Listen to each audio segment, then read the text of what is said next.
Hi, this is Coach Jay with the UBC podcast.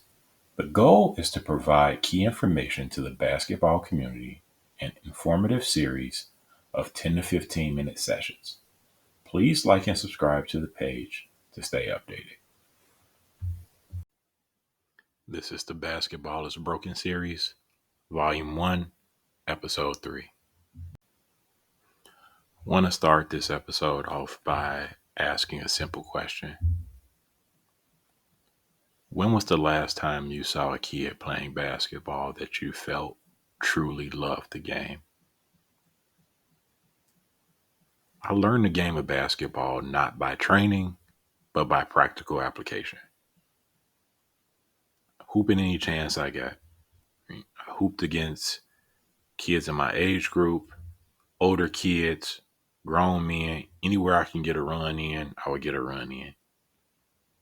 Creating relationships through the love of the game is what gave me an understanding of the game. Older players helped me navigate the game better. Older kids helped me create some separation between me and kids that were inside of my age group. Hooping with my age group is what gave me confidence that I could play against older, better competition. Being completely honest, I think it's a generation of OGs missing from the game. It's not enough actual hoopers at, say, a LA Fitness. It's not enough actual hoopers that are trainers, that are coaching, and that's creating a big void. And no offense to the LA Fitness runs, but you're not getting better playing against dudes who didn't play in high school or dudes that are just really in there to lift and using basketball for cardio. Playing against stronger players is cool and it has its place. But if they're strong and don't have skill, you're better off you just getting your shots up, man. Most older hoopers have given up on the game and mentoring kids because it's a lot of kids that's hard-headed. I'll admit that I've learned more in basketball from just hooping with older guys than I had from any amount of coaching. Mentors matter. When you look at the NBA, the product is suffering because you don't have true vets. Teams without veteran leadership and teams without older players generally don't win championships. It's a reason for that. So without vets and without guys that truly love the game and are hooping on a daily basis, the soul of the game is suffering, and I'm not really seeing a bunch of love for the game from the current generation. Another reason for the brokenness of basketball is big business. Basketball has gone from a game where kids were playing for the love of the game in high school and in college. Don't get me wrong, I'm a huge fan of NIL deals, but everything at this point has now become a money grab. AAU traditionally had a couple teams that were big money. You'd see some stuff that wasn't supposed to be happening, but it did happen.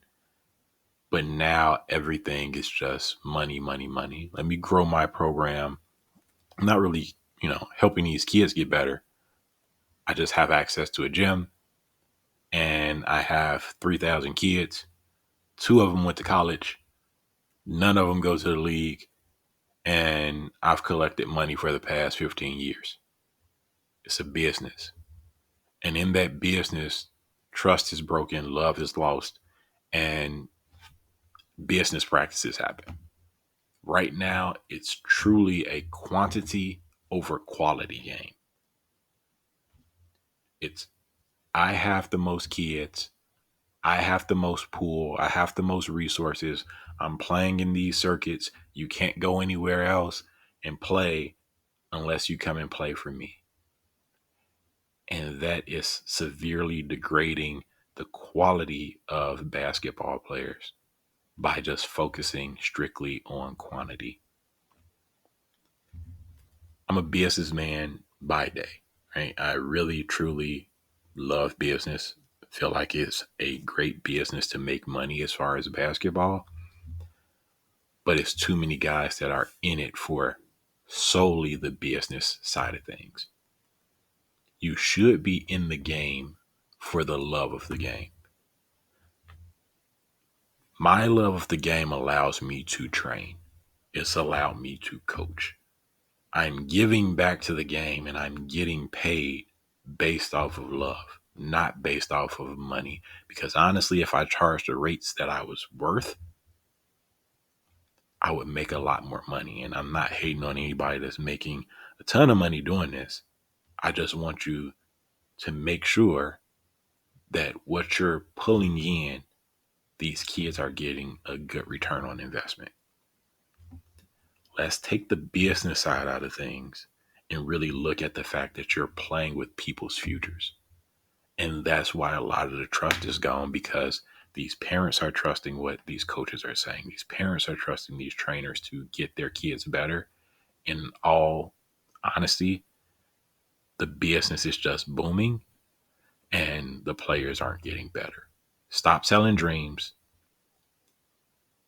start giving reality, and start actually helping these kids out. Not in a business way, but for the love of the game. Wanted to touch on really quickly analytics and trends. Right? No originality is being brought to the game. Everything is being taught from a trend based standpoint. A lot of coaches, a lot of trainers cop out and tell kids to watch NBA games. Every kid that grows up wants to play the game like Steph or Ant-Man. And that's cool because you need to have idols. But the issue is that they don't train like Steph. They're not training like Ant. Watching the league is a point of failure for kids because the league is currently a bunch of highly skilled players taking good shots for them, but terrible shots for the other 99% of basketball players in existence. The NBA may have the best talent, but it has the least diversity and is stunning the growth of players from being a copycat league. If you wonder why so many players fizzle out before they even get to the league, it's because they're being asked to acclimate and become a clone of a player that they're not. Some people are just gifted. You have freak athletes, you have guys that can shoot ridiculously well, but it's almost like asking Ben Simmons or Dennis Smith Jr. to be Steph Curry. And that's ridiculous because their strength lie elsewhere. Being honest, the next Shaq could already be here, but he's being asked to be Jokic or Wemby. And if he never reaches his ceiling because he can't shoot threes or facilitate an offense, you'll never see his dominance. The beauty of basketball comes from the diversity in rosters and play style. Instead of diversity, it's an emphasis being placed on analytics and being robotic. Yes, we all know threes count more than twos. Yes, we all know you should be getting layups. But there's a whole mid-range in between threes and layups that are not, it's not being touched. That part of the floor is not being touched. It's not being taught. It's not being trained how to get to your mid-range. And if you look at guys that are MVPs, if you look at guys that are Hall of Famers, they all had great mid-range games.